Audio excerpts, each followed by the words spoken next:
Hello, my name is Amanda Tachibana, and for my first storytelling performance, I would like to share a Japanese folk tale, Yuki Onna, the Snow Woman.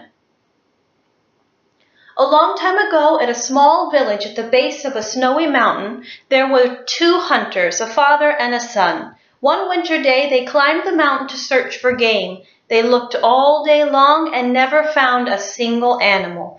As they turned for home in the evening, the father noticed a deadly snowstorm blowing in. He said, "Son, I don't think we're going to make it home, but I think I remember an abandoned cabin a little further north up the mountain. If we hurry, we can make it."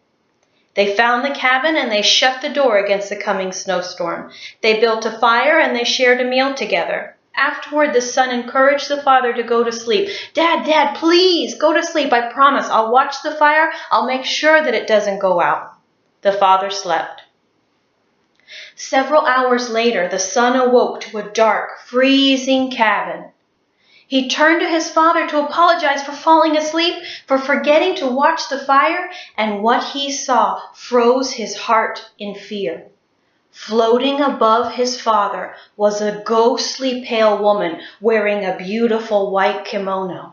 From her mouth came a cold, icy breath that was showering down on his father, causing his body to turn frozen and white.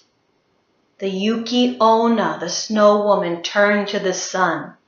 She floated closer and closer until their faces were just inches apart. Her mouth opened, and from it came a crystalline, cold, brittle voice. "You are still young. The fire of life within you still flames. I will not kill you tonight, but you must never speak of this night to anyone. If you share this tale, I will find you and I will freeze you." The son fainted from shock and from horror. When he awoke the next morning, he found his father had died. He traveled back to the village and he returned a changed man. He hardly spoke to anyone, and he certainly never ever spoke of that terrible night on the mountain. Spring came, fall came, finally winter returned, and he still had never traveled back up the mountain for fear of the snow woman. One night he was sitting down to a meager meal and he heard a knock at his door. He opened it to find a beautiful, pale young woman shivering in the coming snowstorm. Please, my name is Snow. I was traveling to the next village to look for work. Do you think I could spend one night here, sheltered from the weather?" The son offered her in, and they were stuck together for 3 days and 3 nights. During that time, Snow cleaned, she cooked for the son, and she was very beautiful and very sweet.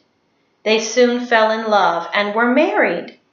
The sun and Snow had 5 children together. He was never, ever as happy as he was now. They worked hard to raise their family, and the years passed, but Snow never aged a single day. Many years later, in the middle of winter, another snowstorm was blowing through the small village when the son remembered that terrible night so many years ago up on the mountain.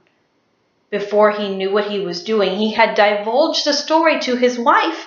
When he turned to Snow to see her reaction, her face was hard and angry. She said, "Didn't you promise that woman that you would never speak of that night?" The son was shocked. How could she know? Snow said, "I am that woman.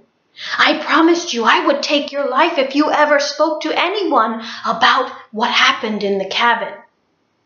I will not kill you because I worry for the children, but I must leave. You shall never see me again. Please take care of the children." Snow left. The family never saw her again.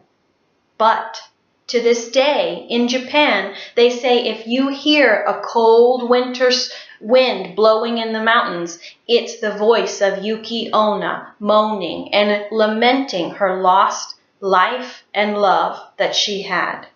The end.